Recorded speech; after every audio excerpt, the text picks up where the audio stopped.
Hey, so you guys want to be pilots? That's an awesome decision. I have to say, it's probably one of the best decisions you'll ever make in your life. It's a worthy investment that I personally made when I was 17 years old.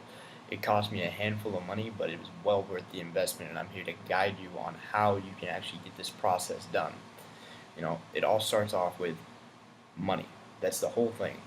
Is the sooner you can get flying to pay you, regardless of if you want to go on and be an airline pilot or if you just want to keep it recreational to where you're just going from point A to point B enjoying flying, which flying is always fun, there's never anything wrong with it, is to get it done as quick as you can.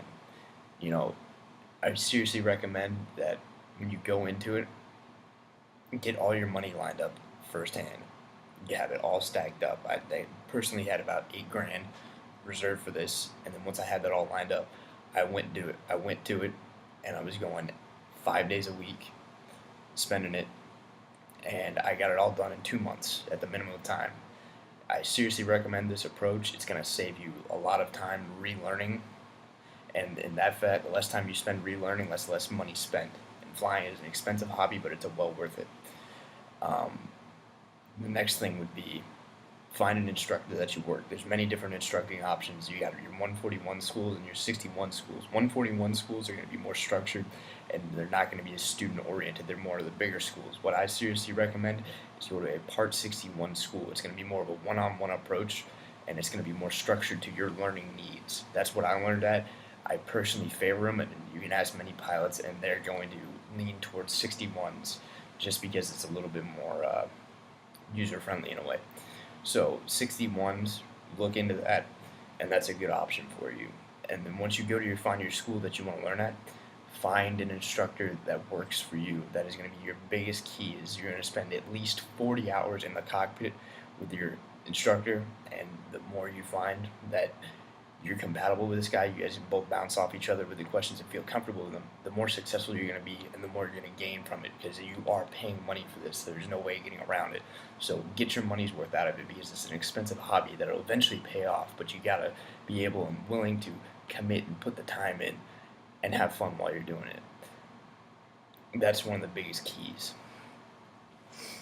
The second part is how committed are you to learning how to fly? This is something you may want to juggle and think about before you even commit to day one. Because day one, or even try day one, that's a good idea because you go up, it'll be an introductory flight, and you'll get your hour in, you'll get introduced to a lot of the flight controls and what you're going to be learning and stuff, and you can see if you're really actually into flying because it's a ton of work.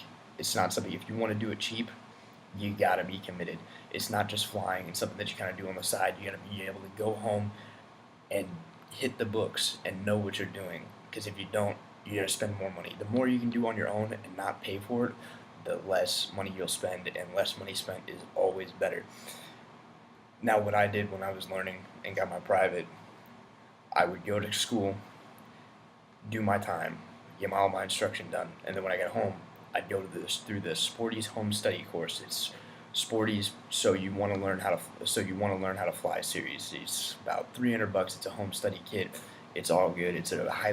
I highly recommend the DVD course. It's a very informative and structured and very efficient way of learning on your own without having to pay for the actual ground school courses at the school. Um, and then also get your test prep books and seriously work through those because the more you know, the more you're going to be able to take to the cockpit the next day and get out of your next lesson. That is a key element, is knowing and being ahead of the airplane. That's a key phrase you're going to learn, is staying ahead of the airplane. When you're flying behind the airplane, it's dangerous and it's costing you money if you're not knowing what you're doing and having to relearn everything every single day because you didn't come to your lesson prepared. Be prepared always. Stay ahead of what you're doing.